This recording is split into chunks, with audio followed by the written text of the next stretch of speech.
Está começando mais uma edição do Resenha. A CIB e Atitude Empresarial lançam revista de balanço da FECOB. Em nosso quadro de entrevista, a participação do vereador Amarílio Augusto de Andrade.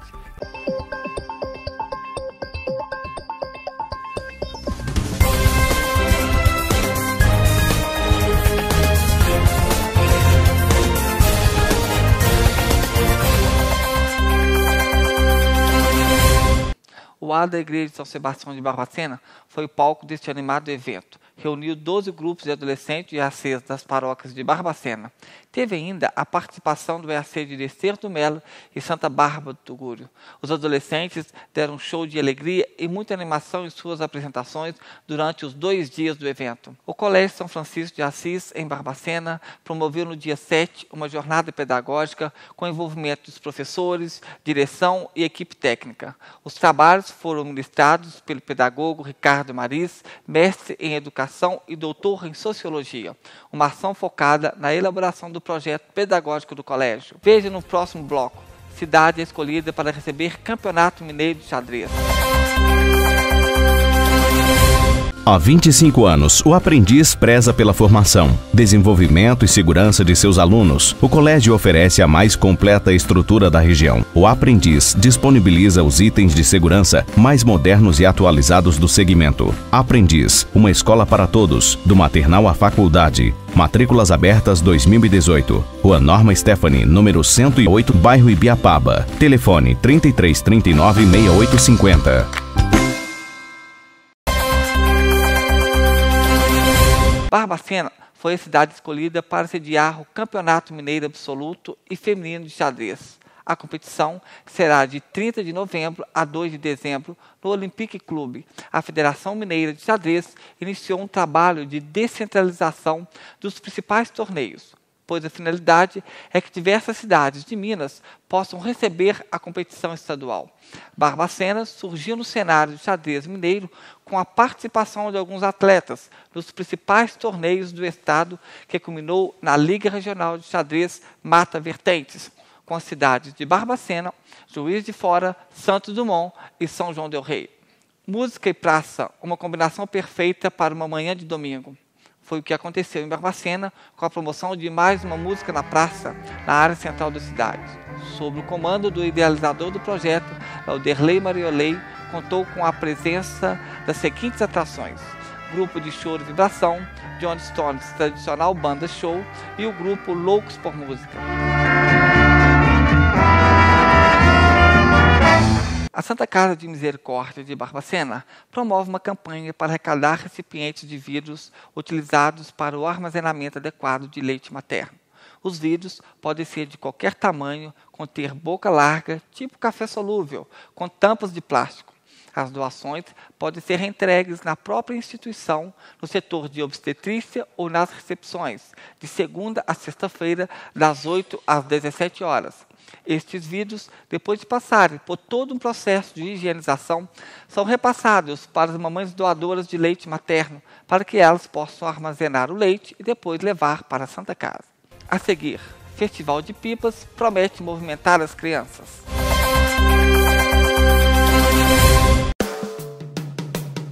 Sinta o sabor caseiro mais pertinho de você. Venha para o Gastrô BQ Restaurante. Refeições preparadas com carinho, tão boa quanto a comida feita pela mãe. Com atendimento familiar e com uma localização privilegiada, o Gastrô BQ Restaurante traz o melhor da tradicional cozinha brasileira para o seu dia a dia. São dezenas de opções no buffet self-service, servido de domingo a domingo. Ideal para seu almoço em família ou entre amigos. Agradar você, este é o nosso prato principal. Restaurante Gastrô. Rua Moreira César, 52, bairro São José. Disque entrega 33 32 75 36.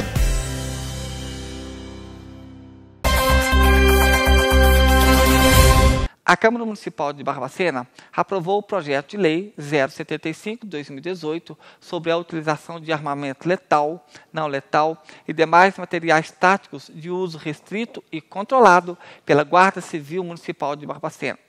O projeto, de autoria da vereadora Vânia Castro, foi aprovado por unanimidade. em segunda votação na reunião do dia 10.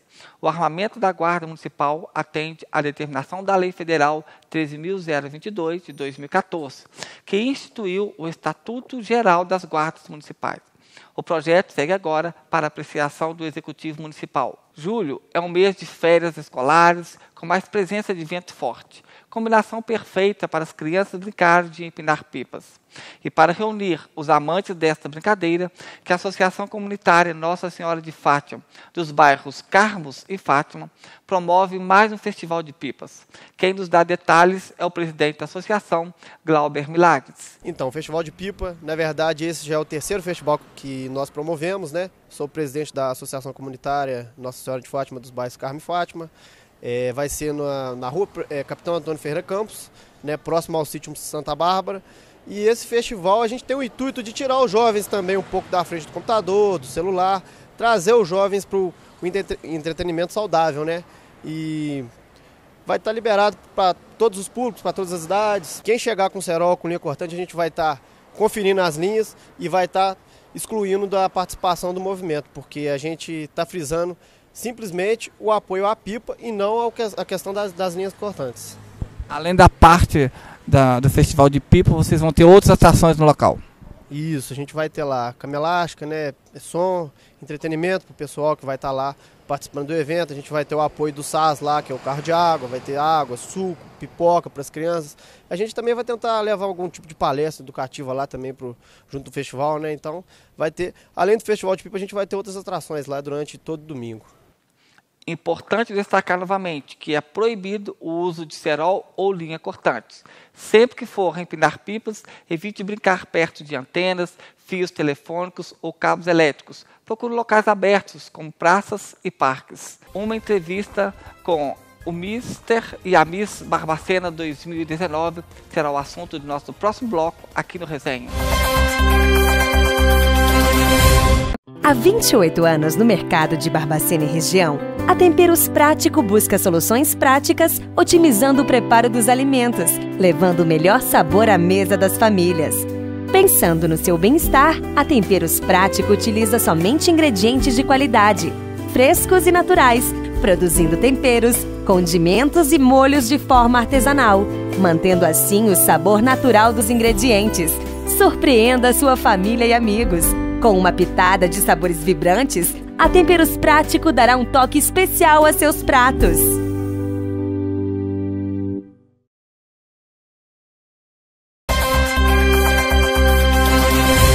Concurso que elegeu a Miss e o Mister teve mais de 30 concorrentes na disputa dos títulos. Barbacena elegeu no dia 7 de julho o Mister e a Miss Barbacena 2019. Aqui do nosso lado está a Ianca, eleita a Miss Barbacena, e o Daniel, o Mister Barbacena. Bia, foi a primeira vez, Ianca, que você subiu na passarela? Não, não foi a primeira vez. Se deu início com Rainha das Rosas no ano passado. E eu não consegui vencer. Com isso, eu não desisti do meu sonho. Eu fui selecionada para o Biemotion, fui para BH, não consegui. E depois eu fui representar a nossa cidade, na cidade de Mutum, no Miss Minas Gerais Unificado. Fiquei em 4º lugar e não desisti. Aí vim para o Miss Barbacena com a pretensão de ganhar e deu o meu máximo, deu o meu melhor para conseguir.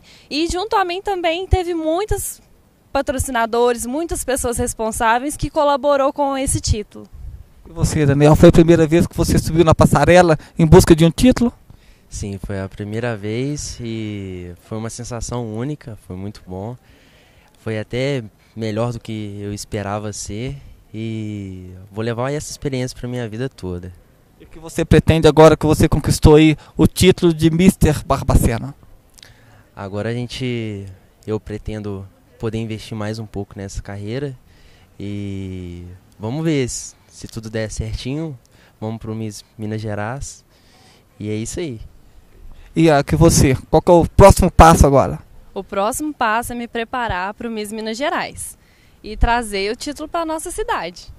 E você vai esse ano também concorrer aí a Rainha das Rosas novamente? Vou sim, com toda certeza estarei lá e dando o meu melhor sempre. E você, o Daniel, você, além de, né, dessa experiência nova de passarela, o que você já trabalhou, que você já ligado a esta área? Olha, na área de moda é a primeira vez. Esse ano eu tive a experiência de participar de um campeonato de fisiculturismo. Essa área de moda até me ajudou um pouco a perder a minha timidez. E é isso, eu pretendo agora poder investir o máximo, me empenhar o máximo nesse trabalho, para poder assim, né, ver se gera algum retorno para mim. Não só financeiramente, mas de todas as formas. Quando foi anunciado que você era o grande campeão da noite, o que passou-se pelos seus pensamentos? Na hora a gente nem acredita, né? Como eu digo, é uma coisa que eu não esperava, assim, de verdade, eu não esperava. E eu fiquei muito surpreso, fiquei muito feliz. Tenho até a agradecer as pessoas que me ajudaram, me apoiaram, que acreditaram em mim. Na semana do campeonato foi uma semana muito difícil para mim, que eu tive que fazer uma cirurgia. E mesmo assim, eu pedi a Deus para me ajudar, para me poder honrar com o meu compromisso acima de tudo. E não poder entristecer as pessoas que me ajudaram, que me deram esse apoio. E recai sobre você uma responsabilidade aí tendo o título de Miss Barbacena 2019? Cai, sim, porque eu tenho que representar todas as meninas e honrar esse título, com toda certeza. Cai muita responsabilidade. Você é daqui de Barbacena? Eu sou, sim. Desde quando eu era pequenininha, sempre serei barbacenense. Daniel, o que você tem sim a falar para aqueles rapazes que também pensam de subir na passarela na busca de um título como este que você conquistou? Olha, eu falo que em tudo que você for fazer, em qualquer projeto, não só como passarela, mas como vida, se empenhar ao máximo, dar o seu máximo em tudo que você for fazer na sua vida. Então, assim, trabalhe, se esforce o máximo. Não pode ser agora que possa vir, mas futuramente Deus vai ver o seu esforço e vai te recompensar por isso, com certeza. E você, Iago, o que passa para as meninas que também pretendem um dia estar em busca de um título, seja de Miss Barbacena, ou de Rainha das Rosas, ou de outro título ligado à moda? Eu tenho que falar para todas as meninas que um não vai interferir em outro resultado. Você não pode desistir do seu sonho. E quando você está na passarela, você tem que dar o seu melhor. Esquece o mundo lá fora e foca no seu sonho. E tem um tempo determinado para tudo, Deus tem a hora certa, então não desista dos sonhos, não desista. O não pode ser o primeiro sim da próxima, então não desista mesmo. O que eu tenho para falar é isso. Muito obrigada. Bom, é bom a gente ressaltar que o Miss Barbacena e o Mister Barbacena foi uma organização do Igor Rezende, do Alexandre Braga, e o concurso aconteceu no Mirante da Citeria, no dia 7, como já falei, que reuniu familiares e toda a sociedade de Barbacena. Nós vamos ficando por aqui. Agradecemos ao Daniel, parabéns pelo título, que você represente bem Barbacena o ano que vem no Mister Minas Gerais, que consiga trazer também o título para nós. E você também, Iaco. Boa sorte aí no concurso de Rainha das Rosas, que está se aproximando, né? Que você o ano que vem também, se Deus quiser, quem sabe, traz pra gente aí mais um título de Miss Minas Gerais, porque Barbacena já conquistou esse título algumas vezes, tanto no Miss quanto no Mister. Mais uma vez, obrigado.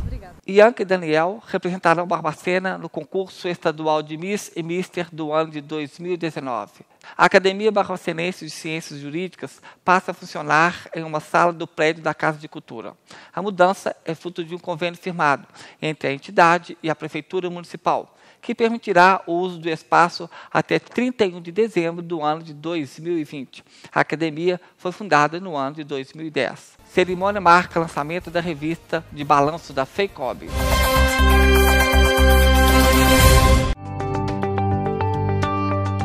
A vida passa, mas as lembranças são eternas. Um lugar para você se conectar com as melhores memórias já vividas, daquela pessoa especial que já não está entre nós. E invista em tranquilidade. Na compra de qualquer jazigo, nossa empresa ampara sua família com um seguro de vida por 1 ano. Parque Repouso da Saudade.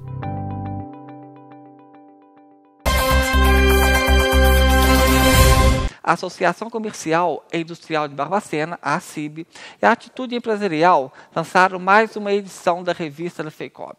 A quinta edição da revista FEICOB teve seu lançamento realizado na noite de quinta-feira, dia 12. A revista, com 56 páginas, traz um balanço completo da sexta edição da Feira da Indústria e Comércio de Barbacena, a FEICOB. Apresenta também todas as empresas que estiveram presentes na feira.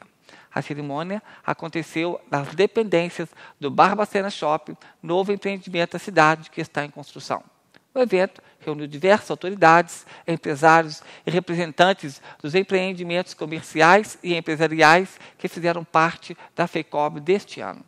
Hoje, mais uma vez, nós estamos coroando o êxito do trabalho realizado pela Associação Comercial com a realização da sexta edição da FEICOB. Um movimento aí de 9,5 milhões de reais, muitas novidades, mais de 80 empresas participantes, quer dizer, esse evento, essa feira já pertence ao calendário econômico do município. Isso é muito importante porque gera negócio, promove o crescimento e o desenvolvimento da nossa cidade, da nossa região. Com certeza, a gente fica muito feliz, apesar do momento econômico, das diversas dificuldades e barreiras que nós enfrentamos na execução da sexta edição da FEICOB, foi a greve dos caminhoneiros. A gente percebe que as empresas fecharam mais negócios que no ano passado. Isso demonstra a credibilidade, o sucesso da feira. E eu costumo falar também que é importante a gente poder oportunizar para diversas indústrias e empresas da nossa cidade, oportunidade de ir para o centro.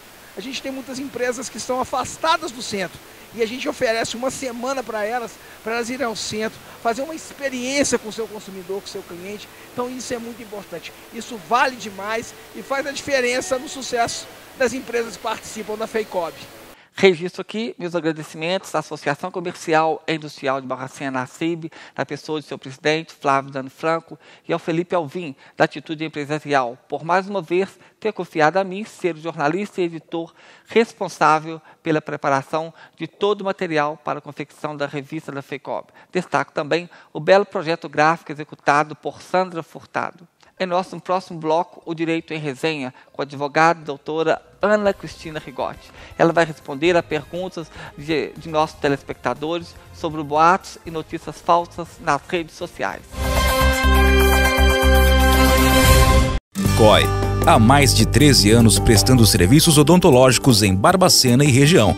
O COI se aprimora continuamente, trabalhando com profissionais especialistas e buscando novas tecnologias, visando o conforto, segurança e o melhor atendimento técnico pessoal aos seus pacientes. E nesta busca pela plena satisfação dos seus clientes, ampliou sua atuação, abrangendo também atendimento médico e tratamentos, podologia clínica, oferecendo um local completo, destinado à sua saúde com um suporte diferenciado. Cuide do sorriso e da saúde de sua família com o COI. COI, quem conhece, confia.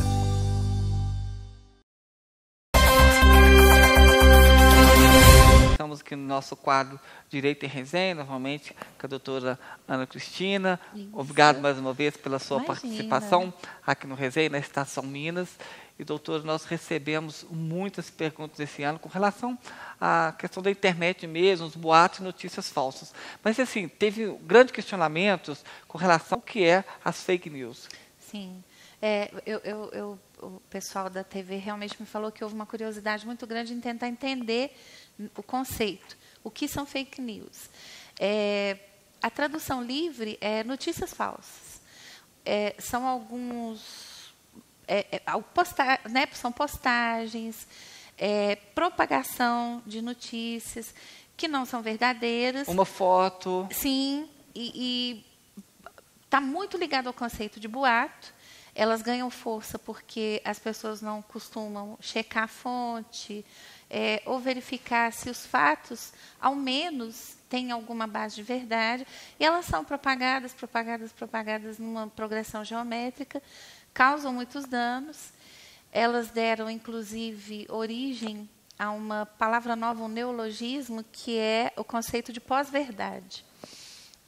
A pós-verdade é um termo sociológico que diz que não se prende aos fatos. Aquela verdade né? Ela não está se prendendo aos fatos, mas ela tem uma velocidade de propagação que se associa com os sentimentos das pessoas, com as ideologias e com as crenças das pessoas.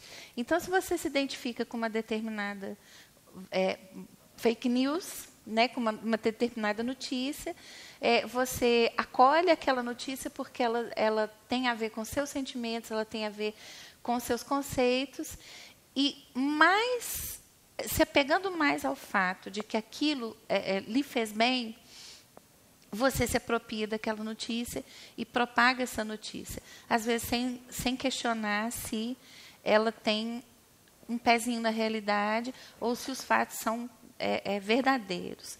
Um bom exemplo para entender esse conceito de pós-verdade é uma mudança nada sutil que tem se percebido no mercado de consumo.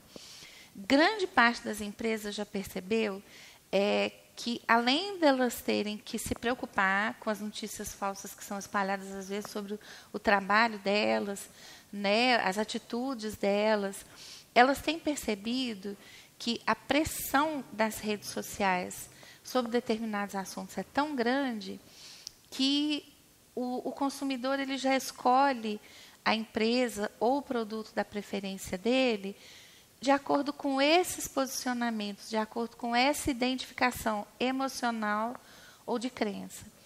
Então, acontece muito de surgir um assunto polêmico nas redes.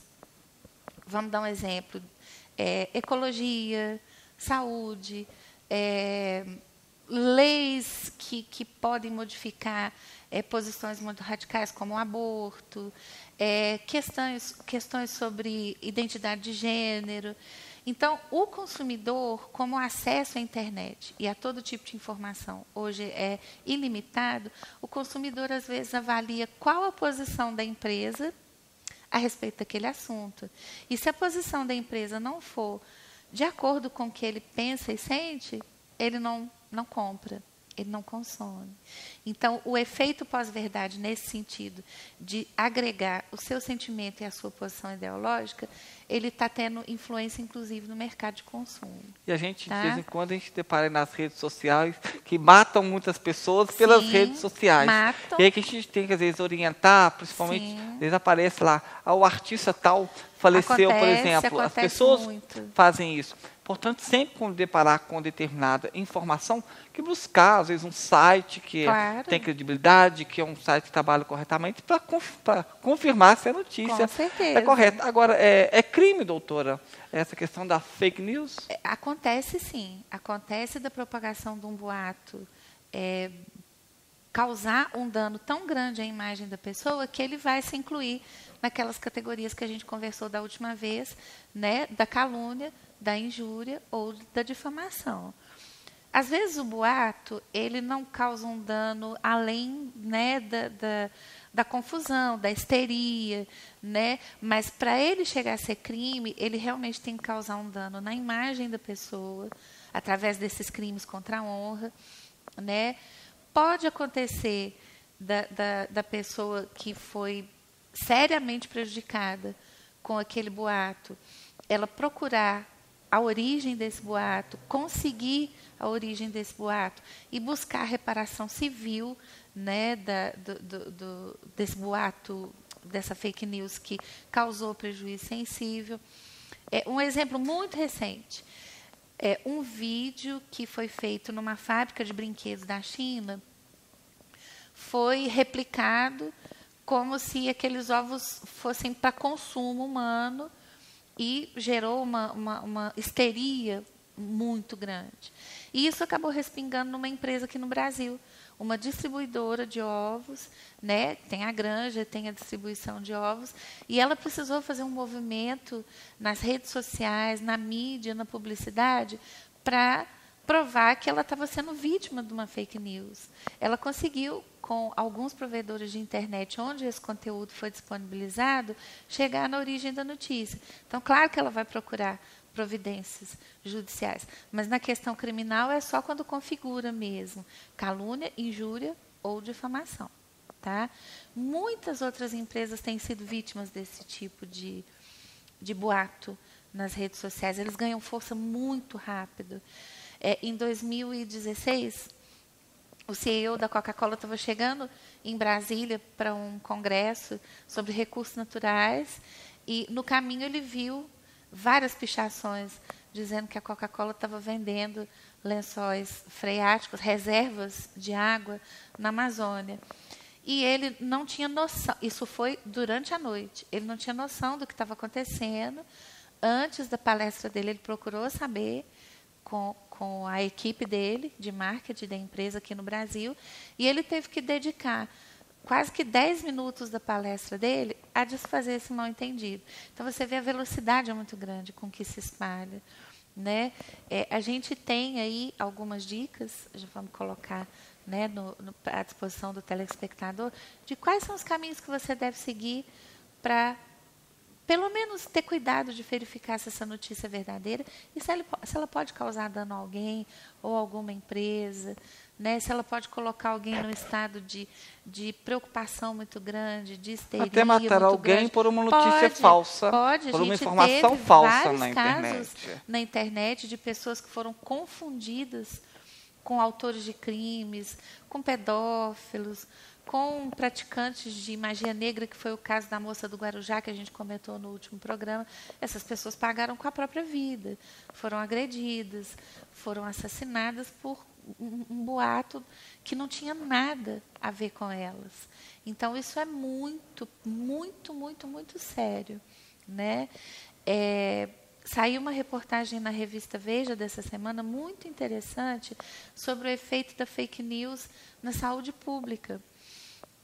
Me parece que um vídeo gravado num programa de auditório, onde alguns alunos fizeram uma pesquisa e divulgaram uma notícia de que o suco ou o chá da baba do quiabo era bom para os pacientes com câncer.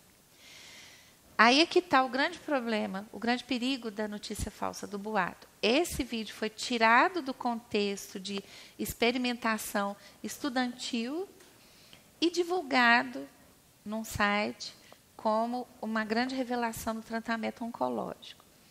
E teve gente que abandonou o tratamento, a quimioterapia, né, e todo o tratamento convencional para tomar essa água com a baba do quiabo. Uma ONG chamada Oncoguia, tem até o WhatsApp deles disponível aí também, ela disponibilizou um canal de comunicação para que as pessoas entrem em contato e tirem essas dúvidas. Olha, eu vi isso na internet, essa receita. Isso acontece também com muitos pacientes para diabetes. Todo tipo de doença sempre tem uma formulazinha mágica lá e que é replicada com uma velocidade muito grande. E isso está atingindo a saúde pública. E se as pessoas, às vezes, não têm acesso a esse número de WhatsApp que nós estamos passando, ela pode procurar um médico ali no posto de saúde, próximo à sua casa, e se informar sempre com um profissional. Não se pode basear com aquilo que você está lendo na internet. Não, exatamente. Porque pode te matar. Pode, a pessoa pode morrer por uma notícia falsa nesse processo todo. Né? Não, nada como o aconselhamento e o acompanhamento de um profissional habilitado para isso. Né? As pessoas têm que ter essa consciência de onde saiu essa informação. Então, o seu médico vai poder te dizer. O Ministério da Saúde também tem um telefone à disposição para todo tipo de dúvida. Então, a gente tem que criar essa cultura nas pessoas de checar essa informação. Mas será mesmo? Né? Um dado muito interessante também de pesquisa diz que as pessoas compartilham conteúdo, inclusive sem ler todo o conteúdo, só a chamada já faz com que elas achem aquilo interessante e passem para frente. Mas o conteúdo mesmo não foi lido. E essa questão de compartilhar um conteúdo que às vezes não é verdadeiro pode trazer um problema até judicial para quem compartilhou. Pode sim. É como eu te disse. Se aquilo causar um dano imediato e comprovado a honra e a imagem de alguém, você vai responder por isso. E hoje em dia está cada vez mais fácil identificar identificar o computador de onde saiu aquela notícia. Me parece que o WhatsApp também vai disponibilizar uma ferramenta que fala que aquele conteúdo foi originado daquele número ou se ele está sendo compartilhado. Todas as empresas ligadas a plataformas digitais e a redes digitais, elas estão vendo que é necessário proteger de alguma forma e impedir de alguma forma a viralização desses conteúdos que não tem nada a ver com a verdade dessa forma tão rápida e sem limites. Então, Google, Facebook, todos eles já têm um setor dentro da empresa deles que já ficou responsável por isso. E desde as eleições americanas até essa parte da política, ela já está... O Tribunal Superior Eleitoral no Brasil, por exemplo, ele já mandou retirar uma fake news do ar semana passada. As eleições do México, também esse mês, a coisa foi tão conturbada por boatos querendo atingir um ou outro candidato, que eles já montaram uma força-tarefa para ajudar o Brasil para que isso não aconteça aqui. Então, realmente, a coisa é muito séria. Né? Realmente, o assunto ligado às redes sociais, essa questão das notícias falsas, dos boatos, é um assunto muito amplo mesmo, doutora. Nós vamos ter que retornar aí no nosso próximo programa, respondendo as outras perguntas que chegaram para nós. Sim, então, assim, a gente agradece mais uma vez pela sua participação com a gente. E você pode também ainda continuar mandando perguntas relacionadas à questão dos boatos e das notícias falsas. Você pode mandar a sua dúvida pelo nosso e-mail, jornalismo@estaçãominas.com.br ou pela nossa hashtag jornalismoestaçãominas. Obrigado mais uma vez, Eu que agradeço, Márcio. Muito obrigada a todos. E vamos voltar no assunto mais uma vez. O Grupo Diamond convida você de Barbacena e região para conhecer sua nova loja na 15 de novembro. Com 30 anos de atuação no mercado óptico, a Ótica Diamond reúne 40 marcas exclusivas, 300 modelos de armações para grau e 400 modelos de óculos solares masculinos e femininos. Tem também uma grande linha infanto-juvenil. A Ótica Diamond é tradição, qualidade, confiança e garantia absoluta de autenticidade em seus óculos e lentes de última geração. O melhor do mundo óptico espera por você na Ótica Diamond. Luxo, exclusividade e preço justo. É Desafio Diamond. Temos o melhor preço do Brasil. Ótica Diamond. Veja o mundo com outros olhos. 15 de novembro, 123, Centro de Barbacena. Telefone 32 3400 4900. Nós estamos recebendo aqui no nosso quadro de entrevista uma pessoa muito conhecida não só em Barbacena, mas também na região, em todo o estado de Minas Gerais. Ele foi vendedor de enciclopédias, bancário, vereador, está aí no seu 7º mandato, 13 mandatos como presidente da Câmara de Barbacena. Também foi vice-prefeito, um grande pai e amigo de muitas pessoas. Estamos recebendo aqui o Amarílio Augusto de Andrade. Obrigado mais uma vez por aceitar o nosso convite, estar participando com a gente neste bate-papo. Alegria muito grande poder estar com vocês e poder me dirigir a milhares de pessoas por este mundo afora. E agradeço de coração essa oportunidade que está me sendo dada, viu, Marcos? Bom, Amarílio, nosso assunto dessa entrevista é o livro que vai ser lançado sobre a sua trajetória, sua vida. E como que foi para o senhor quando o filho, que é o autor do livro, chegou e disse: olha, pai, estou escrevendo a sua biografia? Foi um momento de muita emoção. O Júlio, meu querido Júlio, todos os filhos são muito queridos, mas o Júlio, eu tive o privilégio de acompanhar os seus primeiros passos. E ele também acompanhou a minha vida pública, em que pese depois, dedicando à medicina, não pôde muito fazê-lo. Mas ele sabe da luta que o pai dele teve, desde o acidente lá no Santo Antônio aos 8 anos de idade, tudo que nós percorremos, tudo que nós superamos para criar nossos filhos, encaminhá-los, e também para ocupar esse espaço na vida pública e tentar, de todas as maneiras possíveis, e algumas até quase impossíveis, corresponder aos votos que os barbacenenses sempre nos deram. Então, meu caro Márcio Kleber, foi com muita emoção, com uma alegria muito grande, que vamos deixar esse legado. E o Júlio, quando me deu conhecimento que o livro estava pronto, me pegou de surpresa.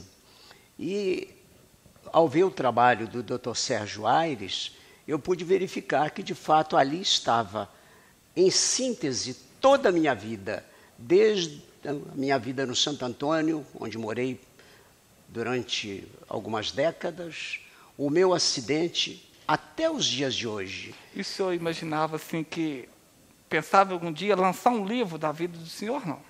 Normalmente, essa ideia surge depois que a pessoa morre. É que seus familiares se preocupam em lançar uma biografia, em fazer uma história da pessoa. Eu realmente, sinceramente, não pensava. Por isso foi o motivo da minha surpresa.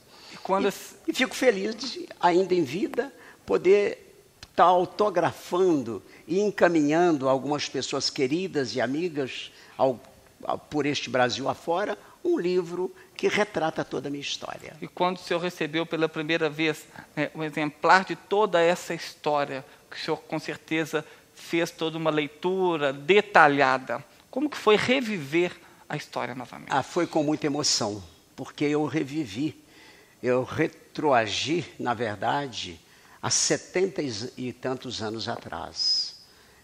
Revivi, me lembrei de momentos difíceis, momentos tristes da minha vida, momentos que eu não quero que nenhum cidadão viva. Revivi os momentos da minha adolescência, agarrado a 2 muletas, vítima do acidente, a minha carreira no banco, a minha carreira no magistério, lecionando em vários colégios de Barbacena, a minha vida começando numa faculdade de Direito, eu começando a advogar, eu lecionando, eu entrando na vida pública, eu convivendo com inúmeros governadores, com inúmeras autoridades federais, estaduais, municipais, sempre em busca de alguma coisa para a nossa querida Barbacena. Então eu fui vendo ali que, de fato, é como um filme da minha vida que estava sendo reproduzido. E o meu querido Júlio, o Dr. Sérgio, o fizeram com muita competência, porque realmente o livro registra tudo aquilo que eu vivenciei nesses meus 77 anos de vida. Agora, é um livro assim, rico em detalhes, onde a história de vida do senhor, ela entrelaça com a história do Brasil. Assim, na leitura que o senhor fez, o senhor completou muitos detalhes, o senhor tinha algumas informações anotadas que completou todo esse processo do livro? Nós acrescentamos algumas coisas, porque o nosso grande desejo, e é o desejo também do Júlio, que o livro sirva para pesquisas. Essa juventude que aí está vindo, realmente tem que conhecer um pouco da história. Não se constrói nenhum país sem preservar a história. Nós temos aí inúmeros exemplos pelo mundo afora. E, ao verificar o que estava colocado no livro, nós podemos verificar que, de fato, pouquíssimas coisas teriam que acrescentar. O importante é o seguinte, que o livro conta toda a minha trajetória e depois a vida pública no período de JK até os dias de hoje. E traz inúmeras fotos, inúmeros momentos vivenciados, que acontecia a nível internacional, a nível nacional, a nível estadual e a nível local. Então tem, na verdade, um documentário que vai ser útil para pesquisa, para essa juventude que vai construir o Brasil do futuro, possa recorrer, possa pesquisar em certos momentos da sua vida sobre os acontecimentos envolvendo especialmente o nosso Estado e a nossa querida Barbacena. Agora, o livro recebeu o título Amarílio, um Democrata. É uma sugestão do senhor o título do livro? O Dr. Sobral Pinto, a quem eu tive o privilégio de resgatar a sua imagem como barbacenense, em 1978, ele sempre se dirigia a mim: Amarílio, você é um grande democrata, você é o único presidente que teve a coragem de encarar o presidente Geisel, que era um ditador de plantão. Palavras do Dr. Sobral. Essa ideia foi acontecendo. E o Júlio, ainda jovem, acompanhando o Dr. Sobral aqui nas igrejas de Barbacena, em Campo Lide, nas inúmeras vezes que nós o hospedamos aqui no edifício Bianchetti, onde eu morava, o Dr. Sobral sempre frisava: Amarílio, você é um jovem, mas é um grande democrata pelas atitudes corajosas que você tomou em fazer da Câmara o Palácio da Revolução Liberal. E enfrentar, na época, o brigadeiro Passos e trazer aqui o Dr. Sobral no momento em que o Congresso Nacional estava fechado. Essa ideia foi acontecendo. E o Júlio, muito inteligente, muito esperto, muito sagaz, colocou isso e deu esse livro que, de fato, retrata muito da minha vida. Agora, o prefácio do livro do senhor é escrito por uma pessoa muito conhecida no estado de Minas, né, que foi governador, hoje é senador por Minas Gerais, que é o Antônio Anastasia. Por que o Antônio Anastasia foi escolhido para escrever o prefácio do livro? O senador Anastasia, Márcio Kleber, é uma figura muito querida minha, e eu sei que ele me quer muito bem. É um grande amigo. E eu devo a ele muita coisa. Ele é um entusiasta da obra que nós desenvolvemos aqui, do Núcleo de Combate ao Câncer. Hoje, a obra do Centro de Atendimento aos Portadores de Câncer. Eu o conheci ainda como secretário de Estado, quando em 2003 trouxemos aqui o então governador Aécio Neves, inauguramos o núcleo, ele nos prometeu uma ambulância e eu tive que recorrer ao então secretário de Estado para poder receber essa ambulância, que está aí até hoje e sendo de uma enorme utilidade. O professor Anastasia, então secretário de Estado, se entusiasmou com o nosso trabalho. Depois nos liberou outra ambulância. Depois eu o recebi aqui em Barbacena, na condição de presidente da Câmara, o condecorei com a medalha Sobral Pinto e depois fiz dele cidadão honorário de Barbacena. Por quê? Porque ele realmente ajudou a cidade, em vários ângulos aqui, no pronto atendimento, no hospital regional. E a obra que nós temos lá, o primeiro módulo do Hospital do Câncer, está pronto, mobiliado, com internet, com o ok do Corpo de Bombeiro, com água, com luz, com tudo, graças aos recursos que foram liberados no governo dele. Então nós ficamos grandes amigos, eu o acompanho sempre quando eu pude ir a Brasília, tive o privilégio de o visitar, de frequentar seu apartamento em Belo Horizonte. Então, o professor Anastasia tornou-se um grande amigo e, o que é mais importante, um entusiasta desse trabalho que há 20 anos eu venho desenvolvendo em Barbacena. Eu e um grupo de pessoas. É evidente que eu sou um mero instrumento em tudo isso. O núcleo foi presidido pelo Júlio durante muito tempo, com o doutor Aldo, o doutor Renato, mais de 70 conselheiros, com 3 desembargadores, o Ministério Público representado pela doutora Dilma, enfim, hoje presidido pelo Rafael. E isso me entusiasmou, e eu também. E ficamos grandes amigos graças a esse grande projeto de vida que nós estamos desenvolvendo, onde nós já atendemos mais de 4.238 pessoas. Então, um ganho para as pessoas que realmente necessitam naquele momento difícil da vida e que eu só consegui desenvolver esse trabalho graças à amizade e o carinho que o professor Anastasia tem por Barbacena. E com certeza quem ganha com isso é Barbacena e região. Nós vamos fazer agora uma viagem pela obra do senhor, que vai estar aí sendo lançada este mês. Eu vou fazer algumas citações e gostaria que o senhor falasse sobre essa citação. O tio do senhor, o tio Amarílio. O tio Amarílio foi o meu grande mentor na vida pública.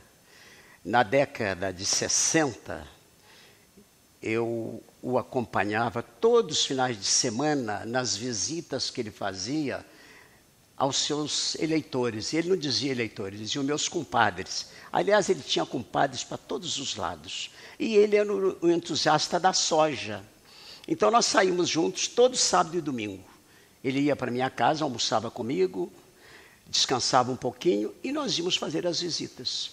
Ele foi uma figura que eu aprendi não só a amar, a imitar, mas seguir os seus passos. E talvez seja um dos motivos do meu êxito na vida pública, porque ele era uma figura humana fantástica, tinha por projeto de vida ajudar as pessoas, me convidava para participar das reuniões da Câmara na década de 60, na década de 70. Então, ele deixou um grande legado, um grande exemplo para me seguir. Com o falecimento dele em 1974, vitimado que foi por um acidente em Volta Redonda, eu fui chamado na época pelo MDB, a disputar uma cadeira. Saí de um lado, saiu o filho dele, o nosso saudoso professor Luiz Felipe, do outro, e quis a população de Barbacena, especialmente os meus alunos, que eu não posso esquecer nunca, que eu fosse o segundo vereador mais votado. Muito. Agora, a Rua Demétrio Ribeiro. A Rua Demétrio Ribeiro é a rua onde eu morei, onde eu nasci, onde eu vivi os meus primeiros anos, onde eu cresci e onde eu enfrentei uma situação muito difícil, onde eu fui acidentado aos 8 anos. Então eu tenho uma lembrança dos meus pais, nós éramos 12 irmãos, da família toda, que está reproduzida no livro. Ali realmente começa a minha vida, começa a minha história, começam os meus primeiros passos e começa o meu sofrimento. Porque acidentado que fui, eu tive que ficar até os 20 anos andando de muleta, indo para o Rio de Janeiro, onde, por intermédio do Tio Amarílio, entendeu? Ele que foi o intermediário entre o ministro Lafayette. Seria a nossa próxima citação, que é o Antônio Carlos Lafayette Andrada. Sim, uma figura fantástica. É um homem que, se existe céu, ele está. Porque eu pude conviver com ele, pude conviver com a família dele, o doutor Henrique, com José Bonifácio Diniz de Andrada, deputado federal pela Guanabara, pelo antigo MDB. Ele era não só ministro do Supremo Tribunal Federal, mas era também o provedor da Santa Casa de Misericórdia do Rio de Janeiro. E a Santa Casa de Misericórdia do Rio de Janeiro. Do Rio de Janeiro. Isso para o senhor? Eu estando lá, ele que me abriu a porta. Eu fiquei internado lá 2 anos, só em cima de uma cama. Eu permaneci por 1 ano e 9 meses. Na verdade, estive lá 3 vezes internado, tratando dos meus problemas ortopédicos, fazendo cirurgias. E eu tive que recorrer ao ministro por algumas vezes. Então eu descia, amparado por 2 muletas, chegava lá, me lembro bem, tinha um tal de Sr. Marcelino, mas o ministro não pode recebê-lo. Aí eu disse: Sr. Marcelino, deixa eu falar com ele que o Amarílio está aqui. E o ministro vinha todo sorridente me receber, me servia um cafezinho. Meu conterrâneo, o que você está precisando? Então é uma figura que eu incluo nas minhas orações todos os dias. Não deixo de incluí-lo, porque ele foi um dos grandes benfeitores na minha vida. Agora, o casal de testemunho de Jeová. Ah, fantástico. O Sr. José e a Dona Maria, e a senhora Anita, a filha deles, me visitavam. Essas visitas na Santa Casa eram aos domingos e às quintas-feiras. Todo domingo eu recebia a visita do Sr. José e da Dona Maria. Eles levavam para mim a revista Sentinela e a revista Despertai e um livro maravilhoso, Seja Deus Verdadeiro. E eram os únicos instrumentos que eu tinha com o mundo exterior. Porque ali eu tinha não só consolo, eu buscava força para superar aquele período que eu estava em cima de uma cama todo engessado, mas me inteirava do que estava acontecendo no mundo pela revista Despertai. E mais ainda, esses dias todos que eles me visitavam aos domingos, eles levavam para mim um almoço, uma marmita. E era algo delicioso, porque um hospital, naquela época, como era a Santa Casa, recebendo gente do Brasil todo, não podia como dar a gente uma boa alimentação. Então a alimentação realmente não era das melhores. E nos domingos eu tinha uma alimentação toda especial, que o Sr. José e a Dona Maria e a filha deles, a Anita, levava para mim. E me dava muita força para que eu pudesse superar as dores, as cirurgias, a deficiência física em si, para que eu pudesse recuperar e ter uma vida mais ou menos normal. Agora, a escola Padre Sinfônio de Castro. Essa escola também ficou na minha memória. E toda hora que eu passo por ali, eu lembro com muita saudade da Dona Anália Springer, da Dona Margarida, enfim, da Dona Zoida, da mãe do nosso saudoso Barbosa Silva, Dona Maria. E eu tive que estudar na escola Padre Sinfônio de Castro, porque quando eu retornei do Rio de Janeiro, eu estava com 12 anos. E a legislação naquela época não me permitia mais estudar na escola José Moreira dos Santos, do Santo Antônio. Então, não tinha outra alternativa. E eu vi que eu só tinha um caminho na vida. Como com a deficiência física, eu não podia plantar cravos, batatas, rosas, tomate, como fazia meu pai e os meus irmãos. eu então tive que me dirigir para a escola Padre Sinfrônio de Castro, e eu caminhava, Márcio Cleber, todos os dias 12 quilômetros. Eu saía do Santo Antônio, a minha saudosa mãe, que morreu em 1976, amarrava os cadernos e os livros na minha barriga, com cinto, e eu com as duas muletas vinha a pé até na Padre Sinfrônio de Castro e voltava a pé para o Santo Antônio. E não tinha asfalto, não. Era chão mesmo, chão duro. Mas eu entendi uma coisa. Eu só teria uma maneira de vencer na vida, estudando. Aí eu valorizei a escola Padre Sinfrônio de Castro. Inclusive fui líder estudantil na escola, fui organizador de fila da merenda, enfim, tenho uma saudade enorme daqueles bons tempos e daqueles meus colegas tão queridos. E o Banco Real de Crédito de Minas Gerais? Ah, esse é a minha vida, né? Eu tive o privilégio de, no dia 2 de maio de 1961, ser convocado pelo saudoso gerente Levi Maia para assumir minhas funções como contínuo. Iniciei ainda com... Eu tinha largado as muletas recentemente, estava ainda com uma bengala, comecei a minha vida como contínuo, servindo cafezinho, distribuindo documentos, atendendo alguns clientes, lavando o banheiro, fazia tudo que tinha que se fazer ali. E rapidamente conquistei a amizade dos meus colegas inesquecíveis, como o Walter Hertel, o Milton Duque, o Sr. João Batista de Jardim de Miranda, enfim, nós éramos mais de 70 companheiros naquela época. E ali eu comecei realmente a minha vida com muito sucesso, porque 3 anos depois eu fiz o concurso, passei, fui auxiliar. Tempos depois eu fui promovido a escriturário, depois eu fui para a Caixa Executivo.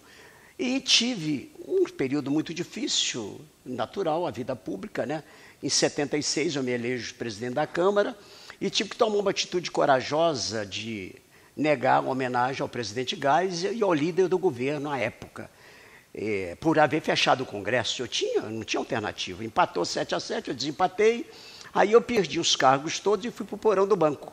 Fiquei lá até 82, quando o doutor Tancredo assume o governo de Minas. E aí eu tive a felicidade de sair do porão do banco e ser diretor da Crédito Real Financeira. E depois, já no governo do Nilton Cardoso, chegar a vice-presidente executivo do banco, cargo este que poucos barbacenenses conseguiram através de toda a sua vida pública. Então, a minha vida está muito ligada ao Crédito Real. Foi o banco que me permitiu criar meus filhos, encaminhá-los na vida, e foi a base que eu tive para muitas outras conquistas. Tancredo Neves.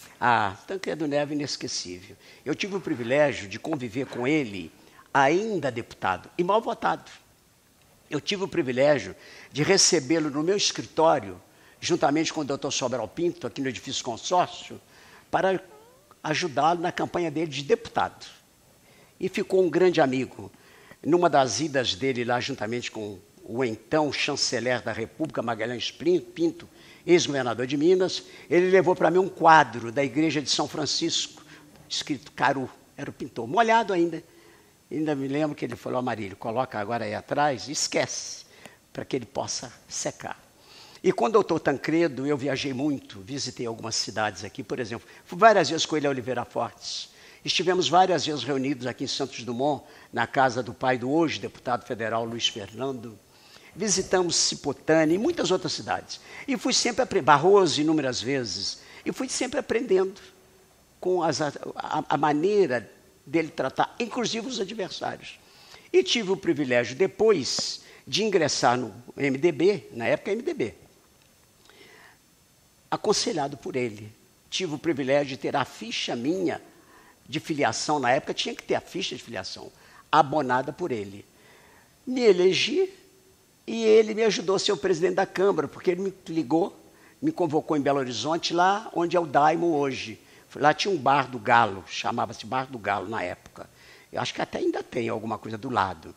E ali chegando lá, estava o Bias Fortes, nosso saudoso Biazinho, estava o deputado Leopoldo Bessone, também de saudosa memória, e o nosso saudoso e querido governador, por 2 vezes, que eu tive o privilégio de participar dos seus governos, o Hélio Garcia. E o doutor Tancredo alinhando lá com o Bias para me ser o presidente da Câmara. Ainda me lembro que o Bias ainda brincou, mas doutor Tancredo, a Marília cata roupa. Aí o doutor Tancredo, não, Bias, a Marília é do MDB, o que abonei a ficha dele. O tio dele, tudo bem, foi vereador pela UDN, mas o Amarílio não. Aí o doutor Tancredo e o Bias conversaram, me fizeram alguns pedidos, claro, natural. O Bias me mandou que conversasse com a doutora Izá. Eu vim, fizemos os acertos, o Barbosa Silva me ajudou muito, e eu tomei posse no dia 1º de janeiro de 77, me elegi presidente da Câmara e dei posse ao prefeito, seu primeiro mandato, Vicente de Paula Araújo. Então, o doutor Tancredo foi uma figura maravilhosa que eu tive na minha vida, porque ele me tirou do porão do banco e me pôs lá em cima na administração do banco. Para mim, eu não nego, viu? Foi até um susto, porque quem estava no porão, submetido a todo tipo de humilhação, de uma hora para outra, você está na direção de uma instituição financeira, era algo quase que impensável. Mas o doutor Tancredo fez isso. Primeiro, ele tentou me tirar do porão, me levando, juntamente com ele, ao governador Francelino Pereira, que foi claro: Amarílio, você vai ficar lá até o último dia do meu governo, porque eu não posso perder o apoio de 2 deputados. E assim eu fiquei. Mas ele, eleito, me ligou a dona Antônia, secretária particular dele, e o Aecinho, que nós chamávamos na época, e dizendo que ele estava me convocando, ele morava ainda no edifício Niemeyer, e chegando aí ele me comunicou: Amarílio, estou lhe tirando do porão do banco para o pináculo da administração do banco.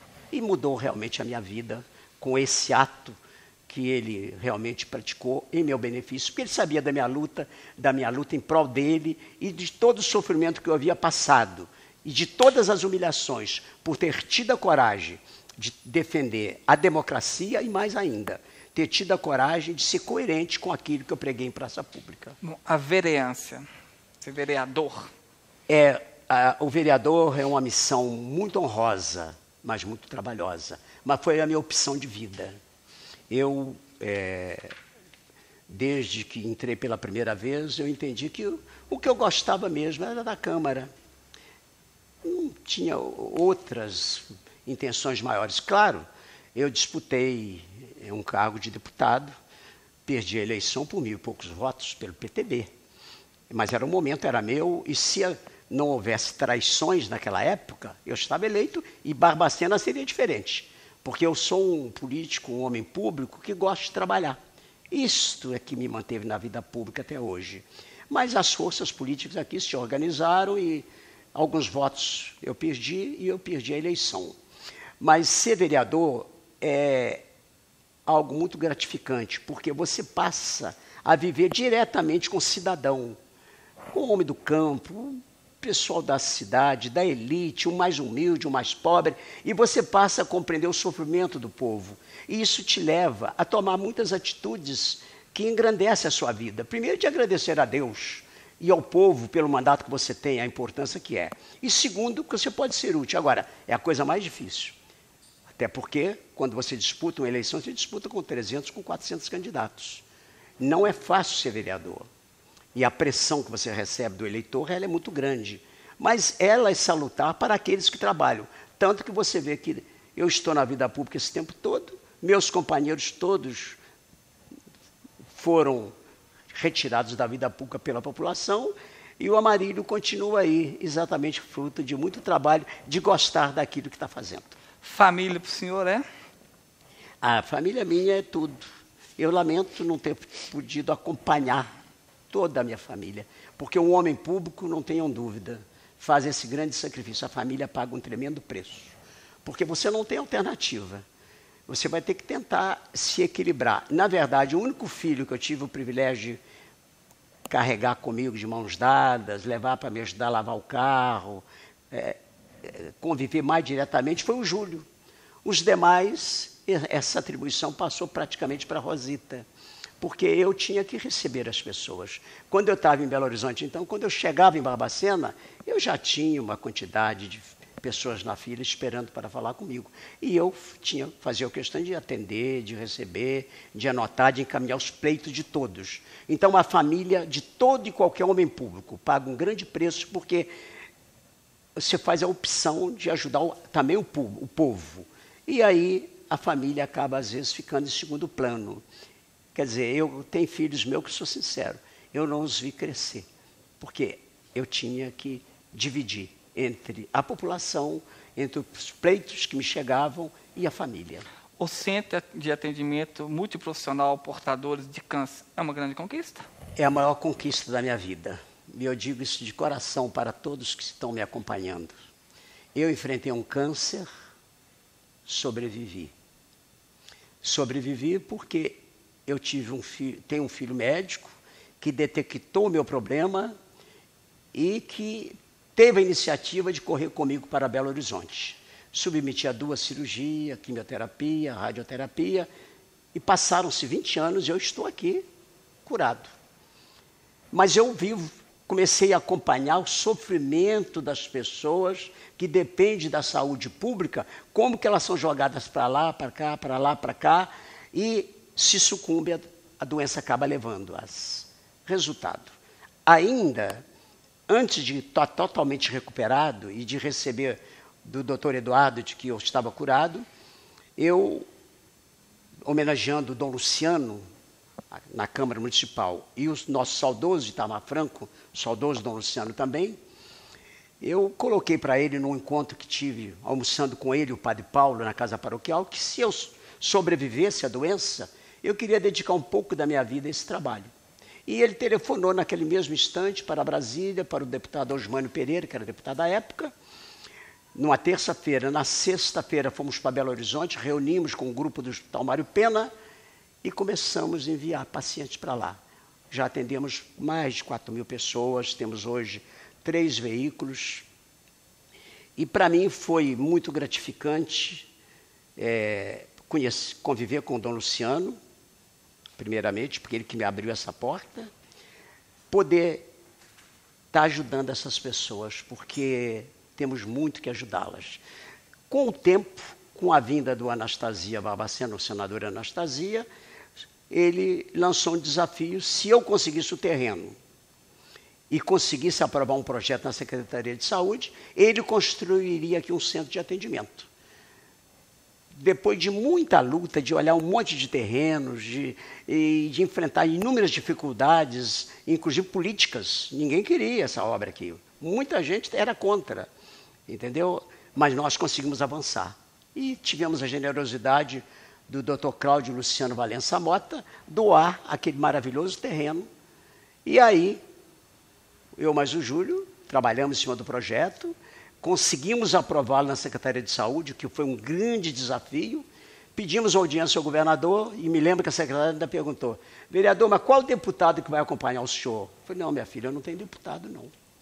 Fala com o governador, que é o vereador Amarílio.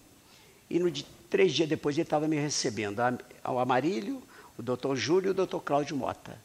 E hoje nós temos esse grande legado, que é o primeiro módulo que está lá, pronto, dependendo apenas de alguns acertos políticos, na verdade, para a gente começar a atender esses pacientes que podem depender, ou que irão depender, ou que irão enfrentar esse grande desafio pela vida fora.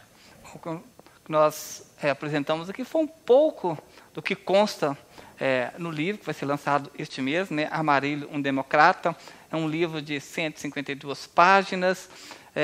Vamos falar da parte técnica, da ficha técnica. É importante destacar quem participou dessa elaboração do livro, o idealizador, como nós já falamos, foi o Júlio César de Andrade, o filho dele.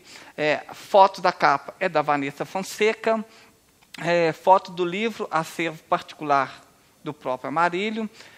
Digitação e recuperação de imagens, Felipe Jonathan, Vilela Lopes. A capa é do Rafael Carvalho Augusto de Andrade, que é o neto.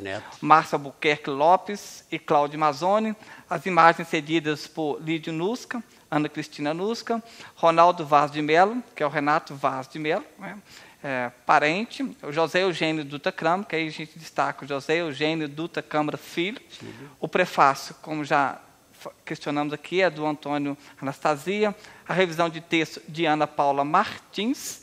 A impressão do Centro Gráfico Editor aqui de Barbacena, importante a gente destacar isso também. Texto e pesquisa, Sérgio Cardoso Aires, baseado na vida de Amarílio Augusto de Andrade. A coordenação do livro foi do Sérgio Aires. Então, parabéns pela obra, já é um sucesso só pela história. Tive a honra de poder estar lendo da primeira à última página, um livro com uma leitura muito rápida, rica em detalhes. Como eu falei, eu fiquei surpreso pela história mesmo, porque conhecia um pouco mais da parte política, e conhecer um pouco mais da vida do vereador, do nosso representante aqui em Barbacena, é muito importante. Então está aqui o livro, vereador. Nós agradecemos por ter aceito o nosso convite. Gostaria que o senhor autografasse esse livro aqui para nós.